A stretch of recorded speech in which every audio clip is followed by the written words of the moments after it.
Hay dos citas, hermanos, que quiero empezar solamente recordando. Una de ellas la dice el apóstol Pedro en la primera carta de Pedro, capítulo 3, versículo 15. Vamos a ubicarnos ahí en la primera carta de Pedro, capítulo 3, versículo 15.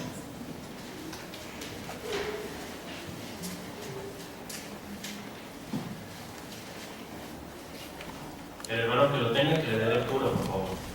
Y lo santificad, Dios el Señor, en nuestros corazones, y estar siempre preparados para presentar defensa con mansedumbre y reverencia ante todo, el que os demande, razón de la esperanza que hay en vosotros. Aquí el apóstol Pablo nos está advirtiendo de que estemos preparados en algo. ¿Y cuál es ese algo? Que estemos preparados para presentar apología o defensa. ¿De qué? De la palabra, de la esperanza que hay en nosotros, ¿sí? De la palabra de Dios, de la Escritura.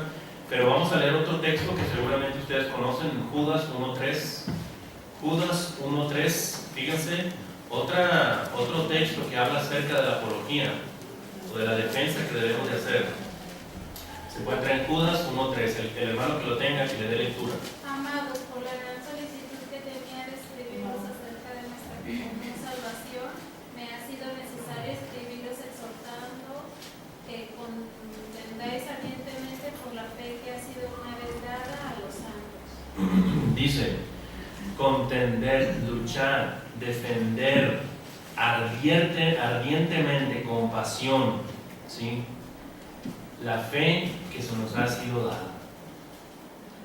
Entonces podríamos decir que hay un mandamiento apostólico que nos dice que tenemos que hacer una apología de nuestra fe, una defensa de lo que creemos, de lo que pensamos, de la voluntad de Dios, de la Biblia. Aquí me gustaría que no solamente estén de oyentes, ustedes saben que es una clase de esto, me gustaría que echaran a volar sus neuronas o a pensar más que nada. Cuando se le presenta una oportunidad a usted de presentar defensa de la fe, ¿qué argumentos utiliza usted para debatir ello? ¿Qué elementos usa? Además de la Biblia. Sabemos que el elemento material que tenemos es la Biblia, pero ¿qué temas se tratan cuando usted está defendiendo la fe? ¿Qué temas surgen? ¿Qué problemas surgen cuando habla con un sectario, con un denominacional? Que es suficiente nada más creer en Dios. Ajá. Que su fe es no más creer en Dios. Y que porque no se habla mucho de María, porque que se le debe dar más importancia porque es la madre de Jesús. Ok. Que en este caso vendría a ser como un católico, ¿no? Con la cuestión de la idolatría, entre otras cosas. ¿Qué más, hermanos? ¿No más eso? Hermana Juani. Cuando dice que todos los caminos llevan a Dios. Que dicen que puedes llegar a Dios de distintas maneras, ¿no? Esto tiene que ver con el plan de salvación. Un punto distante entre nosotros y los grupos sectarios es el punto de vista que ellos tienen de la salvación, ¿verdad? Johnny. Yo creo que uno de los problemas a los que nos pudiéramos enfrentar más constantemente es acerca de cómo le explicas que eres la única iglesia. Exactamente. ¿Cómo le hacemos entender a las personas que nosotros pertenecemos a la iglesia verdadera? Yo el sábado me topé con una testigo de Jehová que sabía de Biblia, la sabía mal, pero el muchacho que andaba conmigo evangelizando me hizo barras. Y no es por presumir, pero tuve que llegar yo. Y ya luego se fue la testigo de Jehová. Hermano Pío. Hermano, una de las la profecía de Daniel nos ayuda mucho para demostrar que la iglesia es única porque no es establecida por un hombre. Dice Daniel, habla del reino de Dios que sería establecido. Entonces, no fue establecido por un hombre, fue establecido por el mismo Dios y es única. Claro, entonces el punto discordante aquí podría ser la fundación. O sea, muchos de ellos la fundaron hombres. Le preguntas, ¿quién es el fundador de tu iglesia? Y te van a decir, no, que Charles Russell, Joseph Smith, Elena White. y en segundo lugar ponen a Cristo. Entonces, hermana. Bueno, yo una pregunta que les hago, pero ¿dónde viene en la Biblia? Ajá. Que a veces me he topado personas que dicen, no, con el solo de hacer una oración de fe, con el solo, dice yo tengo comunión con Dios, yo le oro. Claro. Y digo, pero te escucha, Sí. te escuchará. Sí, es la creencia que cada quien tiene, ¿verdad? De que esa es la manera, pero no es lo bíblico. Esa es una pregunta apropiada que nosotros podemos hacer. Muéstramelo en la Biblia, en qué parte viene un ejemplo o alguna situación en la cual se infiere esa situación. Yo hace meses, hermanos, he estado compartiendo con ustedes, no he terminado el proyecto que traigo, de los cuadros apologéticos. Yo recuerdo a un instructor de la MEC que siempre se me quedó grabado en la mente, que nos dijo que la mejor apología que nosotros podemos hacer de la fe es conociendo nuestra propia fe. No es tanto conocer las fallas de los testigos, de los bautistas, etc. Es conociendo bien tu fe y fundamentarte bien bíblicamente. Hoy yo quiero que tratemos esta cuestión. Es un tema que yo doy a los recién bautizados, pero lo doy en tres clases. Hoy vamos a ver lo que podamos, vamos a poder lo que podamos, pero para ello, para no dejar inconcluso nada, quiero regalarles esta hojita, que es particularmente, ¿me ayudas, David, por favor? Es un bosquejo de las cosas más importantes o claves para entender por qué nosotros somos la iglesia verdadera. Si usted analiza esa hoja y se aprende los versículos, usted va a hacer una excelente apología, aunque se le presente quien sea, porque viene con textos bíblicos y viene con una información ahí.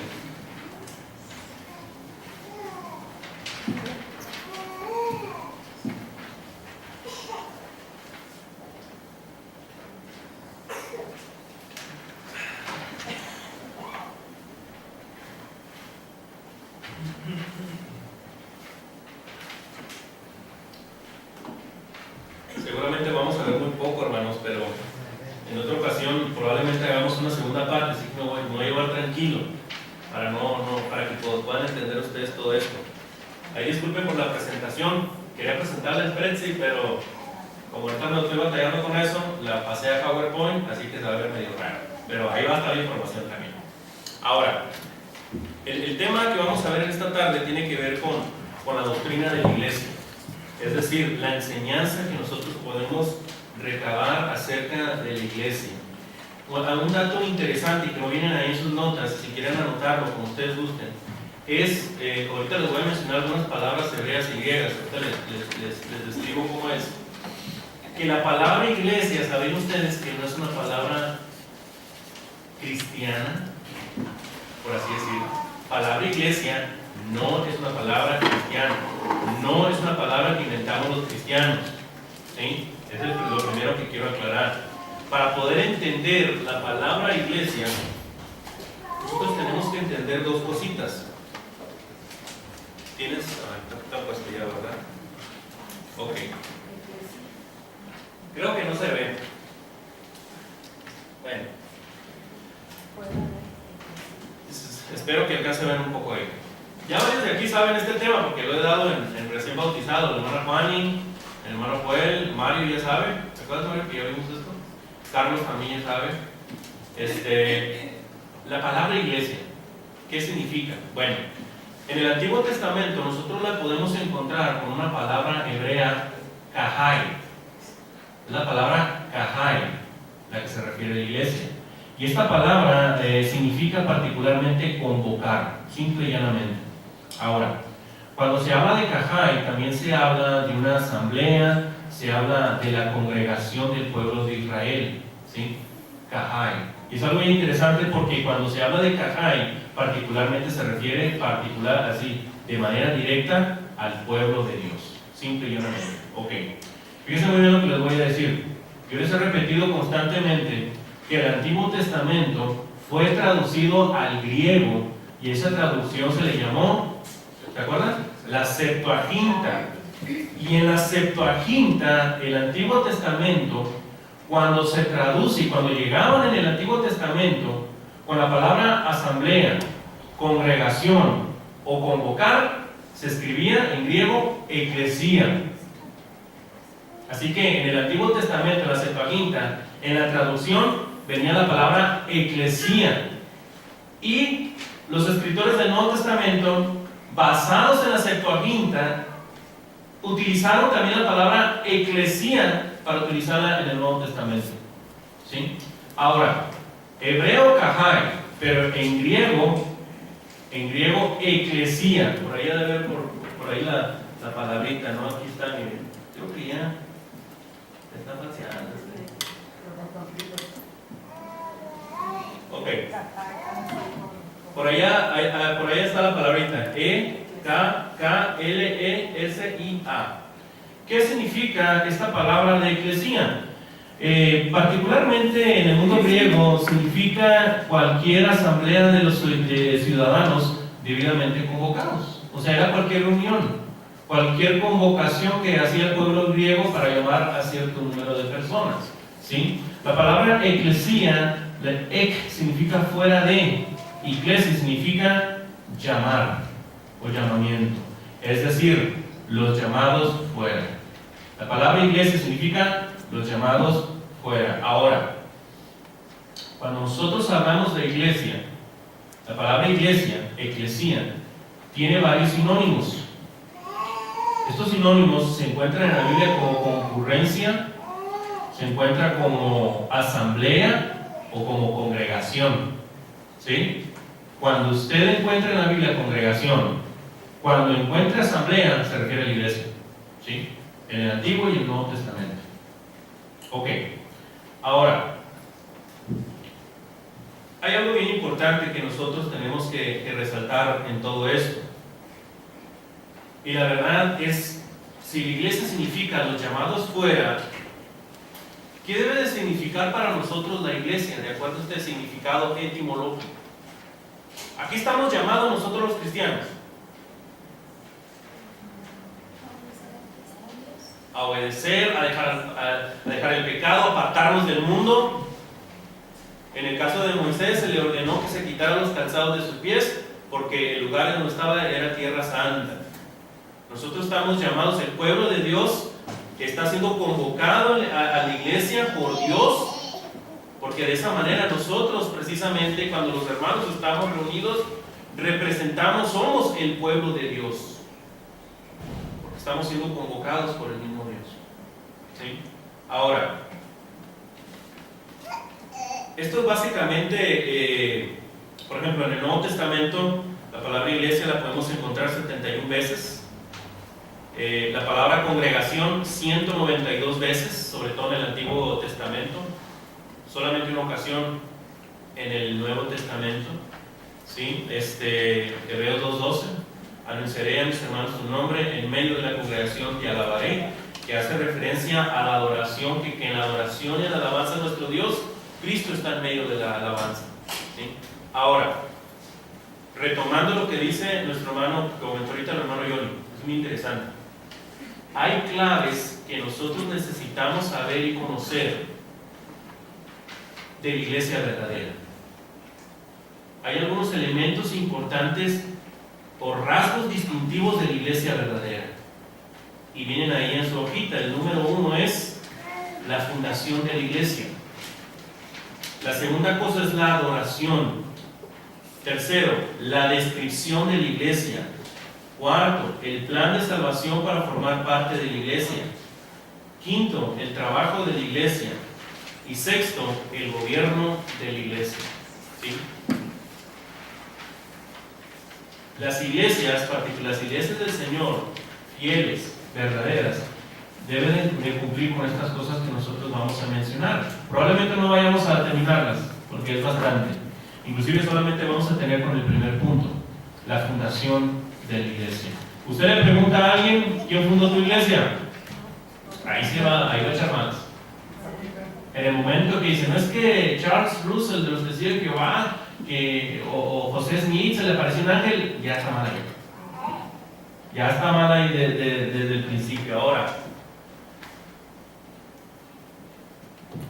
la fundación de la iglesia. Primero, tenemos que hablar sobre la iglesia antes de la fundación del mundo. ¿Sabía usted que la iglesia ya estaba planeada antes de que todo fuera creado? Es algo muy interesante, ya Dios lo había planeado y no es algo que yo esté inventando. Vamos a leer ahí en Efesios capítulo 1, versículos 3 al 4. Efesios capítulo 1, versículos 3 al 4. Bendito sea el Dios y Padre de nuestro Señor Jesucristo, que nos bendijo con toda bendición espiritual en los lugares celestiales en Cristo, según nos escogió en Él antes de la fundación del mundo, para que fuésemos santos y sin mancha delante de Él.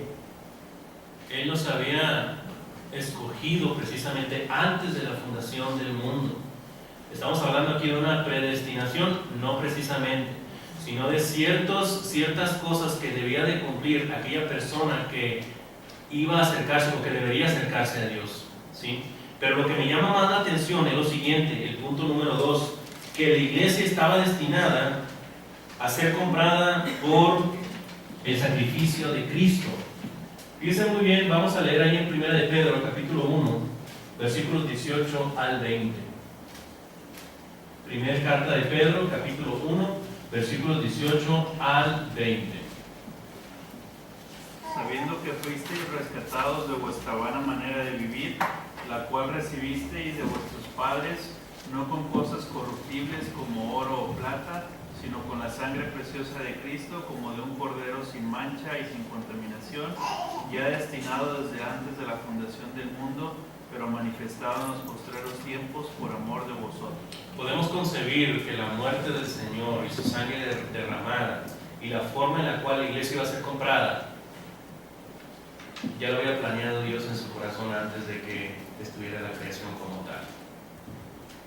Pero ¿cómo está eso? Si todavía no había pecado. El día de ayer platicaba estamos estudiando con Alejandro, el yerno de nuestra hermana Juan, y con Karen, y me llamó la atención platicando sobre este tema. Les contaba cómo podemos imaginar esta escena, hermanos. Yo me la imagino de la siguiente manera. El Padre diciéndole al Hijo y al Espíritu Santo: ¿sabes qué? Tengo planeado crear al ser humano y crearlo con libre elección.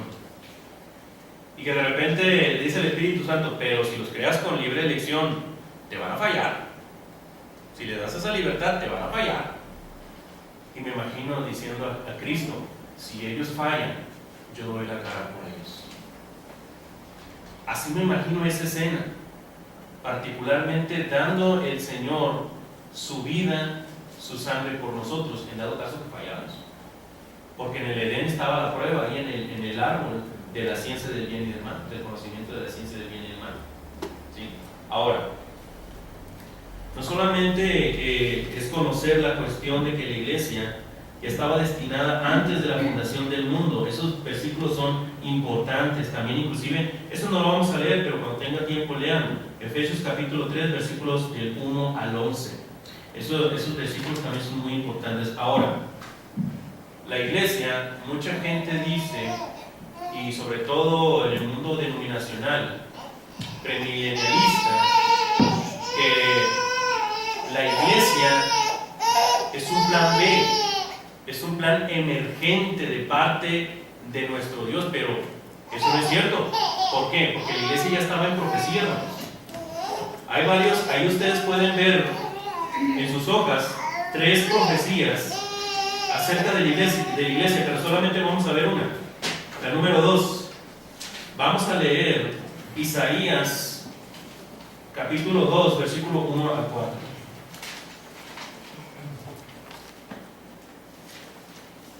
Vamos a leer ahí en Isaías, inclusive ahí viene lo que dijo el hermano Pío ahorita de Daniel, capítulo 2. Isaías, capítulo 2, versículos 1 al 4. El hermano que lo tenga, que le dé lectura, por favor.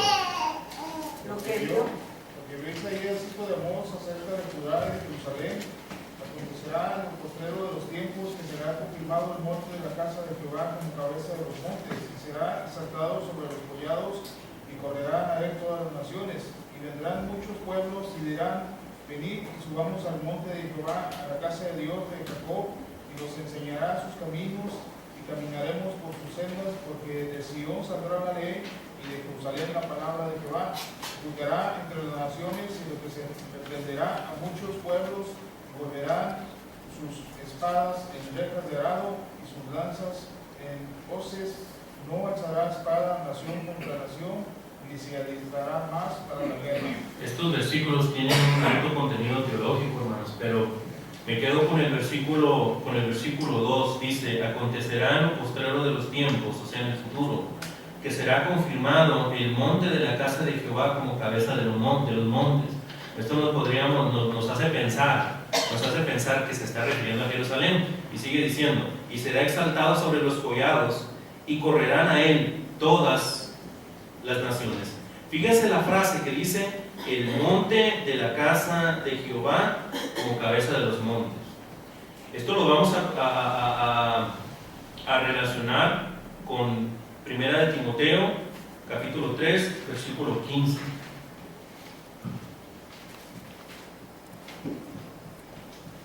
Primera carta a Timoteo, capítulo 3, versículo 15.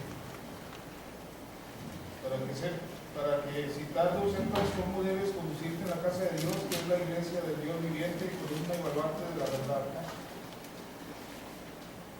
¿Qué es la casa de Jehová o la casa de Dios? Como si lo dice Isaías capítulo 2, le llama la casa de Jehová, y 1 de Timoteo 3:15 le llama, dice que la casa de Dios, la casa de Jehová es la iglesia. Ese es algo profético que particularmente se refiere a la iglesia. Eso es importante que nosotros relacionemos Isaías capítulo 2,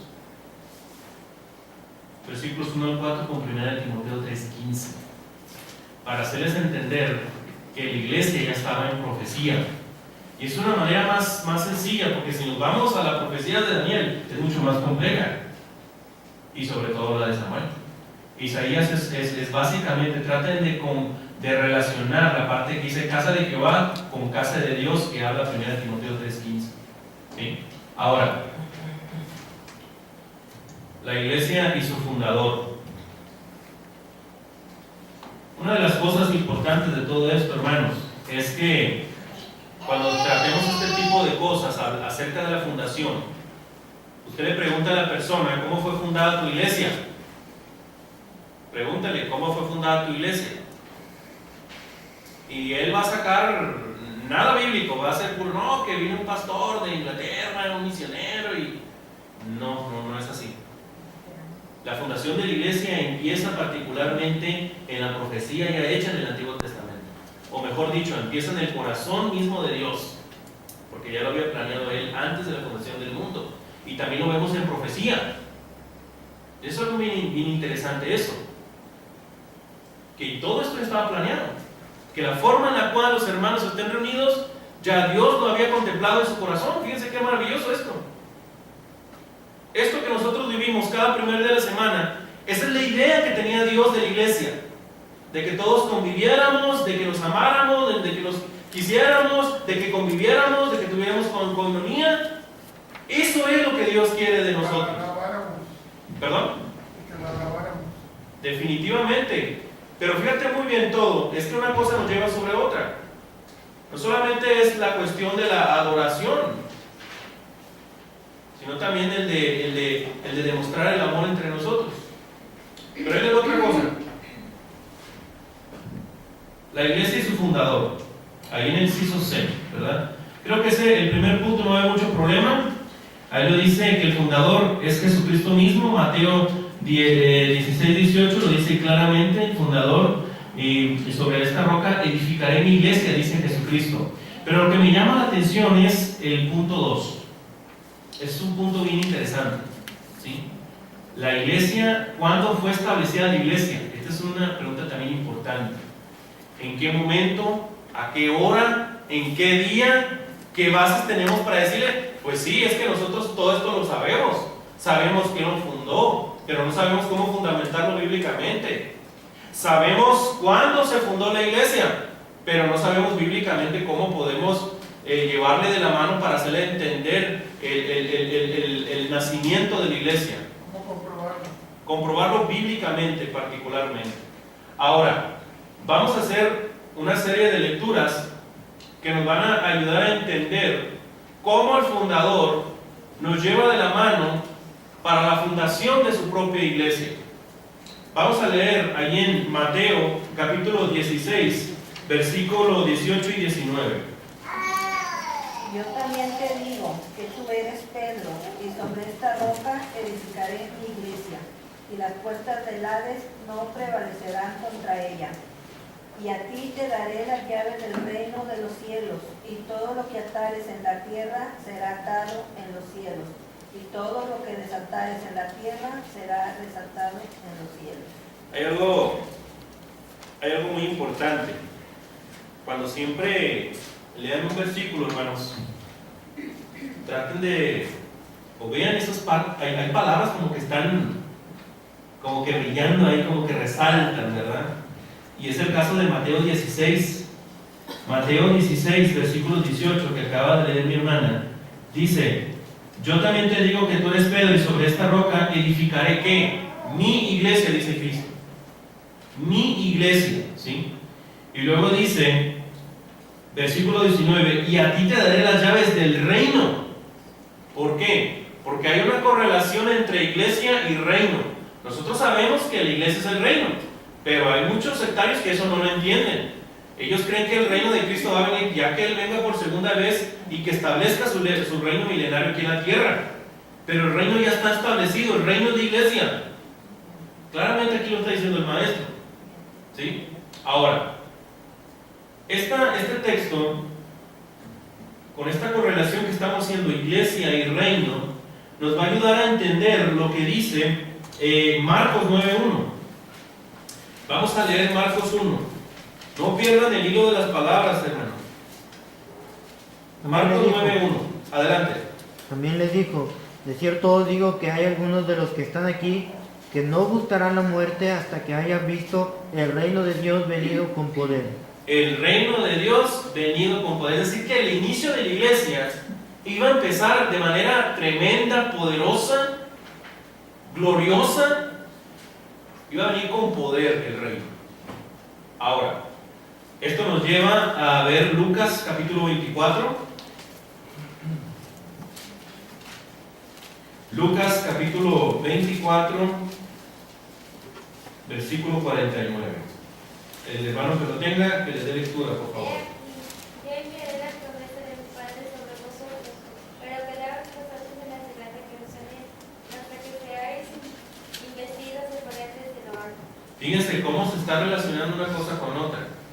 Tenemos en Mateo la iglesia, el reino.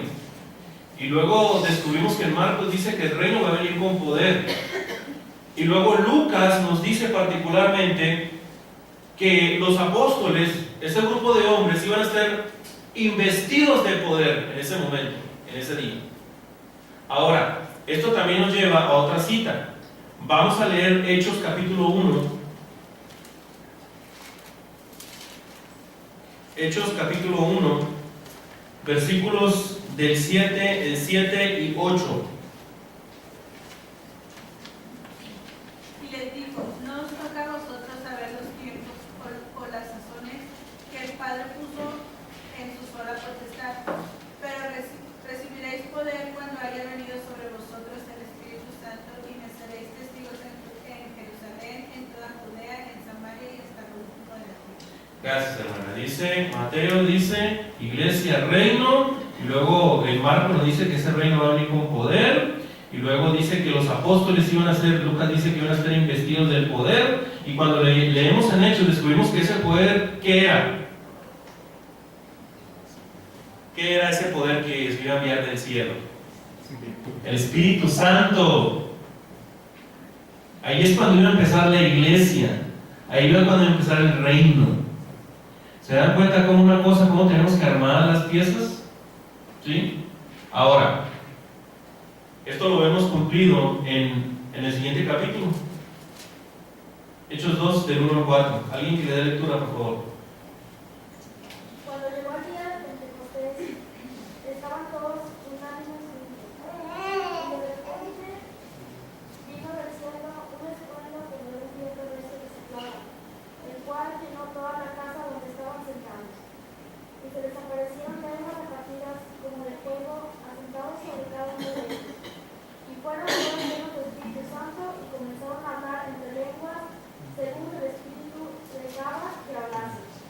ese poder iba a ser el Espíritu Santo. Y nosotros hemos cumplido lo que dijo el Maestro en Hechos capítulo 2. Así es la relación que hay entre el fundador y la fundación de su iglesia. Esa es nuestra historia. Esa es nuestra genealogía. Y cada vez que usted tenga que hablar de la fundación, así es la manera que usted debe de presentar y hacer defensa, una apología de la esperanza que hay en nosotros. Esa es la manera de entenderlo. Espero que estas hojitas no lo echen en saco roto y que de verdad yo la sugerencia que le doy, cada día aprendas un versículo, aprendas el bosquejo, y si se lo aprende bien de memoria, usted puede ser, falta mucho que estudiar, pero esto es toral, es importante, son elementos muy sucintos, de manera clara para que usted pueda tener algo, ¿verdad?, con que hacer una buena apología. Hermano Mario, ¿ibas a decir algo, hermano? ¿No? No hay nada que le encuentre, ¿verdad? Definitivamente. Ahora, la fundación es un tema importante, ¿verdad? Aquí ya me olvidé de las diapositivas. Aquí tengo, por eso les digo que este tema está hecho para 3 clases, porque hago una explicación de lo de la profecía de Daniel, ¿verdad? Pero ahorita no tenemos tiempo. Esta es la que me pediste, Mario. Es lo que les digo, que cuando les pregunto sobre ese fundador, siempre se sacan a uno que fundó su secta o su denominación, ¿verdad? Entonces, aquí en Monterrey tenemos a los del Castillo del Rey. No sé qué otra se haya fundado, que es la única. Bueno.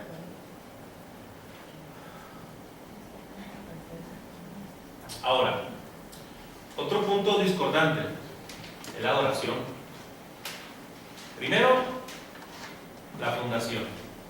Y otro tema que las diferencias que hay entre las iglesias o entre la iglesia de Cristo y las denominaciones es la adoración. ¿Sí? Ahora, esto es bien importante que nosotros lo entendamos también, porque debemos de entender cómo se adora en la iglesia de Cristo, o cómo quiere Dios que yo le adore. Los primeros 2 requisitos es que la adoración que nosotros le hacemos al Padre es una adoración en espíritu y en verdad. ¿Sí?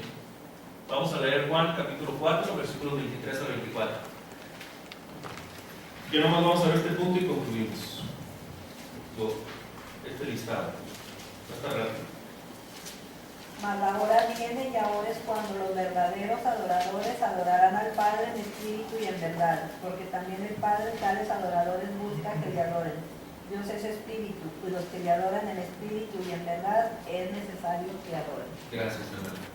Había un problema o básicamente, el diálogo que tenía Jesucristo con esta mujer samaritana. Y había una confusión en donde verdaderamente se tenía que adorar a Dios. Y Jesucristo le dice que va a llegar un momento, va a llegar un tiempo en que los verdaderos adoradores al Padre le van a adorar en espíritu y en verdad. Y hermanos, hoy es ese tiempo. Hoy estamos viviendo esa era en la cual debemos adorar al Padre en espíritu y en verdad. No importa un lugar, no importa si ahí vivió Jesucristo, no importa si caminó por ahí, o que fue el apóstol, que allí estuvo el apóstol Pablo, nada de eso. Porque la verdadera adoración es una adoración en espíritu y en verdad. ¿Qué quiere decir esto? Cuando nosotros adoramos en espíritu, la palabra espíritu se refiere a toda la actitud mental, hermanos. Y cuando estamos hablando de la mente, estamos refiriendo que yo voy a dedicar mis pensamientos, voy a dedicar mi corazón, mi voluntad y mi conciencia al Señor. Cuando yo vengo y le adoro al Señor, yo voy a tener esta actitud ante Él, esta actitud mental. Voy a estar receptivo, porque la adoración en sus 5 pasos, como lo conocemos, que es la oración, el canto, la cena del Señor, la ofrenda, la predicación, solamente es el viaje que nosotros tenemos que nos llevan a la presencia de Dios.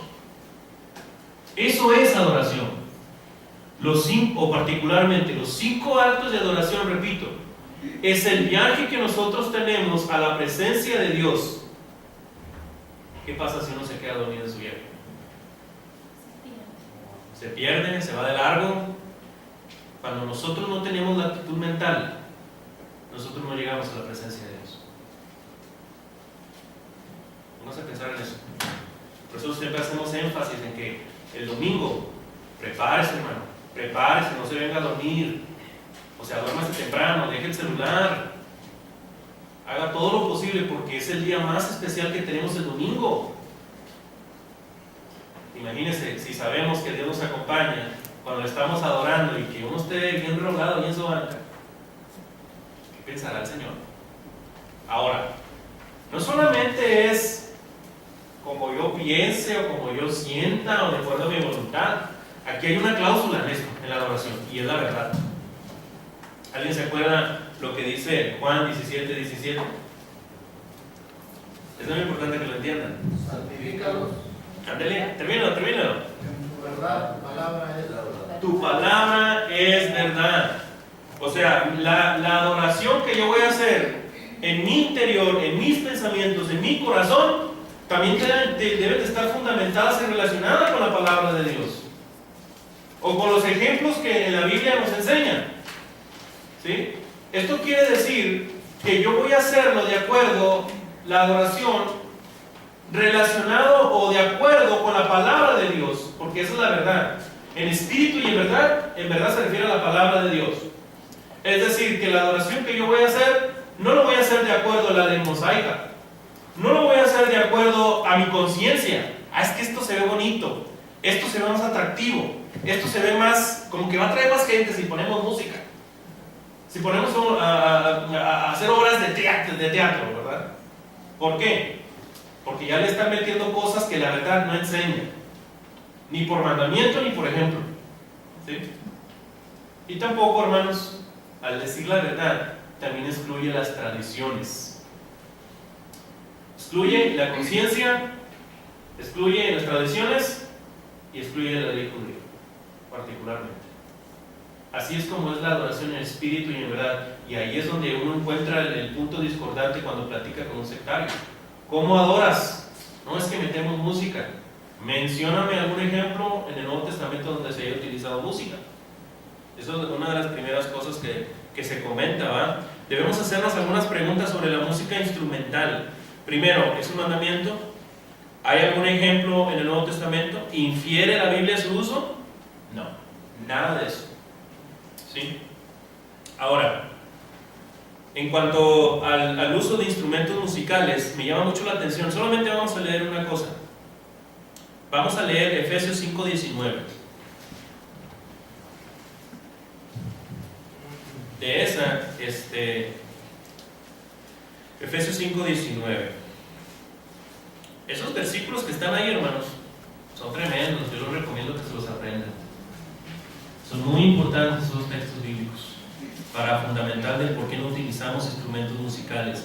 Y Efesios 5:19 lo dice. Ahorita se los voy a decir por qué. Adelante, quien lo tenga, que le dé lectura. Hablando entre vosotros con salmos, con himnos y cánticos espirituales, cantando y alabando al Señor en vuestros corazones. Fíjense, hermanos, está hablando de una adoración que va a ser interna, pero la clave de ese versículo está en cánticos espirituales. Dice que porque siempre yo me he topado en mi vida cristiana, demuéstrame en qué parte dice, porque me dedico mucho a ello, en qué parte del Nuevo Testamento, pregunto, diga que debemos de adorar a Dios con instrumentos. No, que Efesios 5:19 dice que con salmos, y en el Antiguo Testamento los salmos los tocaban con instrumentos. Y yo me quedaba chico, ¿sí, cierto? Pero la clave está en cánticos espirituales. Estoy investigando esa frase, y la palabra espirituales es neumáticos.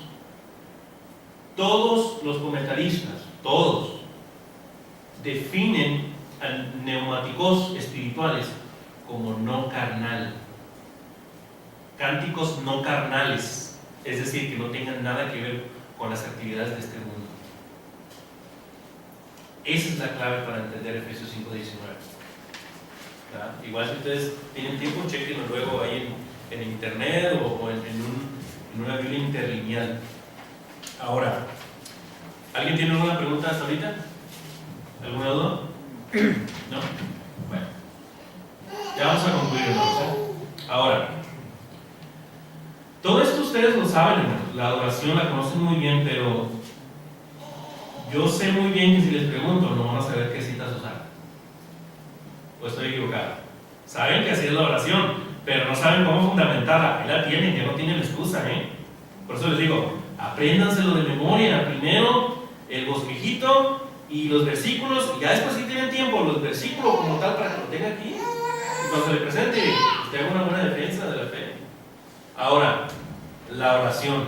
La oración es algo bien importante. Bien importante. Yo, hermanos, cuando doy un estudio, y creo que Cadiel y el hermano Pío también se ha topado con esto.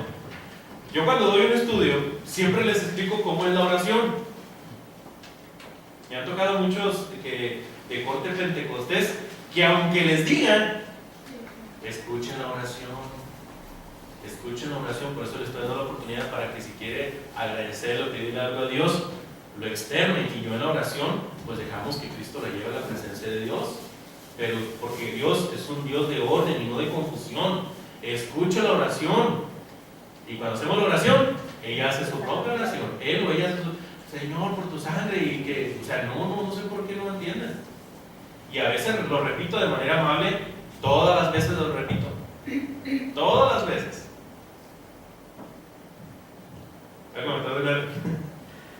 A una hermana se me hizo difícil que hicieran entender eso. Ahora es una hermana, fue difícil quitarle esto. Hacerle entender que, y luego, no solamente la cuestión del hablar en la oración, sino a quién estás dirigiendo tu oración también. Vamos, esto yo siempre lo uso y también lo recomiendo en la oración. Inclusive funciona mucho con el católico. Juan capítulo 14, versículos 13 y 14.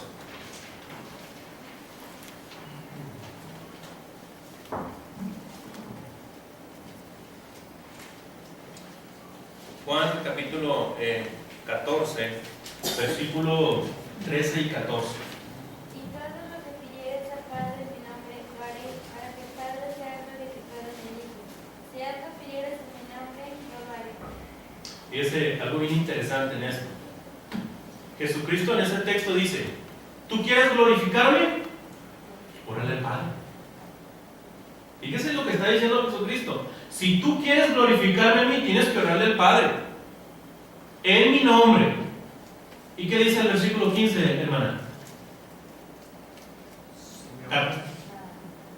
Adelante, hermano, adelante. Si me amáis, guardad mis mandamientos. Es en el contexto de la oración en la Biblia, podemos encontrar esto. ¿Sí? Podemos encontrar diversas aplicaciones, pero la aplicación directa y primaria en ese texto tiene que ver con la oración.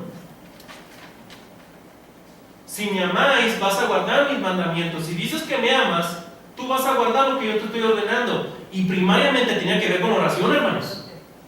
Pero podemos darle en el sentido secundario de una manera general, ¿verdad? Pero tiene que ver con oración. Fíjense. Al Padre, dice Jesucristo, en mi nombre, para que de esta manera el Padre sea glorificado y de esa manera tú me honres. Es lo que está diciendo Jesucristo. ¿Sí? Ahora, la cena del Señor es otra cuestión que nosotros debemos de hacer énfasis. Es algo que conocen muy bien, textos que ustedes conocen abundantemente. Fíjense cómo dice. Vamos a leer Hechos 27, de acuerdo a sus versiones.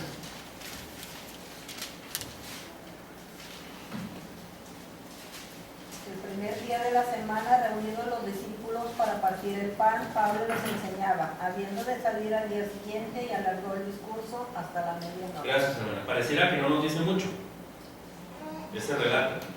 Pero la verdad, hermanos, es que al hablar de la cena del Señor, otra forma de llamarle a la cena del Señor es el partimiento del pan o la mesa del Señor. ¿Sí? Son sinónimos.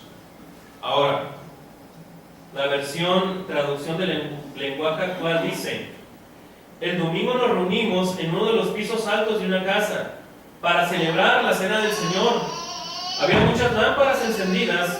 Como Pablo saldría de viaje, al día siguiente, estuvo hablando de Jesús hasta la medianoche.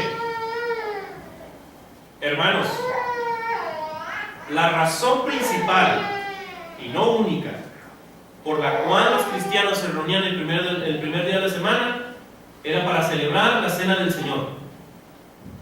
Ahora, fíjese muy bien lo que le voy a decir. Yo me he topado con cristianos, no aquí, allá en Torreón, como estaba en una congregación muy céntrica. Había hermanos que no alcanzaban a ir a la Madero. Bueno, la Madero también está muy céntrica. O congregaciones más lejanas, allá en Torreón, que también hay muchas congregaciones por allá. Entonces, como en la congregación donde estaba éramos pocos y estaba céntrica, pues los hermanos ya sabían que nomás pasaban ahí, como se terminaba temprano y todo, pues se les hacía más fácil ahí. ¿Por qué? Porque inclusive me decían, es que necesito participar de la cena del Señor. Iban nomás porque estaban viendo la fe como mera religiosidad, de creyendo que si nomás participar de la cena del Señor, yo estoy cumpliendo con Dios. Espérame, tú tienes que cumplir bien con las 5 cosas que viene por ejemplo en el Nuevo Testamento: cantar, alabar, orar, ofrendar, escuchar la predicación, porque había personas que nomás llegaban, participaban de la cena del Señor y se iban sin escuchar la predicación. Pero la razón principal era participar de la cena del Señor. Dice Jesucristo: hagan esto en memoria de mí. A mí es tremenda la palabra memoria. La palabra griega anamnesis, que es lo contrario a amnesia. Anamnesis es lo contrario a amnesia. ¿Qué es la amnesia? Que te olvidas. La amnesia es que te olvidas de todo, ¿no? O en parte. Anamnesis quiere decir que Cristo está diciendo: no me olvides. Cuando nosotros no participamos de la cena del Señor y no cumplimos con ese mandamiento, hermanos, estamos olvidando al Señor. Lo estamos olvidando. Y ahorita, porque no tenemos bastante tiempo, pero hay mucha fuente externa. Papías, Tertuliano, no recuerdo otros nombres. Padres de la iglesia primitiva que hablaban que los cristianos se reunían en el primer día de la semana, en el día del sol, uno le dicen, para participar de la cena del Señor. Esa era la razón principal. Ahora, hace tiempo, yo creo que fue en febrero, déjenme ya que voy a concluir. En febrero, ya es la tercera vez que digo, 4. En febrero, hermanos, era una persona que estaba estudiando y tuve la oportunidad de ir a una congregación, a una iglesia bautista. Ellos no participan de la cena del Señor. Si no me equivoco, escuché que participaban cada 6 meses. Me llamó mucho la atención eso. Hay unos que participan cada año. Fíjense. Entonces, fíjese cómo el diablo ha cegado el entendimiento, hermanos, de la que debería ser la principal razón de nuestra reunión, que no es tanto el sí, pero es lo que está sucediendo en tu interior, en tu corazón, en ese pacto que está renovando con Jesucristo en ese domingo, en esa mañana, en esa tarde. Suceden muchas cosas. Se renueva nuestro tanque espiritual, te llenas de energía, te motivas para enfrentar la semana. Y como para no participar de esto. Imagínense. Ahora, la ofrenda, pues ahí también otro caso, ¿no? La mayoría de las sectas y denominaciones, pues no solamente la ofrenda, ¿va? Sino también el diezmo. El diezmo para el predicador, para el pastor, y la ofrenda para la iglesia, ¿verdad? Y por último, y bien importante, la iglesia debe de enfatizar una predicación bíblica. Saben, hermanos, que gracias a Dios que ahorita estamos colaborando en la radio, hay varias personas con las que he platicado. Y de todos los hermanos que han trabajado en la radio, hermano David, hermano Juan Martín Flores, hermano Manuel Castillo, invitaciones que le han dado al hermano Ricardo, al hermano Jesús Conrado, a varios hermanos que han colaborado en ello. Lo que les llama la atención, ¿sabe qué es? De que predican Biblia. Ellos se maravillan de lo que debería ser nuestro compromiso y nuestro deber, predicar la palabra de Dios como tal. ¿Por qué? Porque los otros predican testimonios, poco abren la Biblia, muchos hacen obras de teatro, muchos, no sé, están esperando que sean inspirados a ver qué sale, y pues no es así. Y eso, yo se los puedo decir de primera mano porque me lo han comentado varias personas. La Iglesia de Cristo se destaca por utilizar la Biblia, y que cada cosa que se dice se fundamenta con Biblia, no son cosas inventadas, ¿verdad? Entonces, estas cosas de la adoración también son muy importantes, que usted conozca muy bien todas estas cosas, ¿verdad? Inclusive hay unos textos bíblicos ahí, ¿verdad? En cuanto a la predicación, si el evangelio que escuchas no te confronta con tu pecado, no te lleva al arrepentimiento, no te restaura cuando caes, no te desafía a perdonar, no te muestra a Jesús como Salvador, no te inspira a servir, no te lleva al desprendimiento material, entonces deberás verificar si el evangelio que escuchas realmente es el evangelio de Cristo. Aquí tengo una comparativa, pero ahorita ya no lo vamos a ver. Bueno, hermanos, aquí vamos a concluir. Nos quedamos en la descripción. Como sea, ahí vienen en sus hojitas todas esas cosas también. Espero que sea de bendición para su vida. ¿Alguien tiene algún comentario? ¿Alguna duda? Hermano Ezequiel. Yo creo que lo que has comentado, hermano, nos llena de gozo.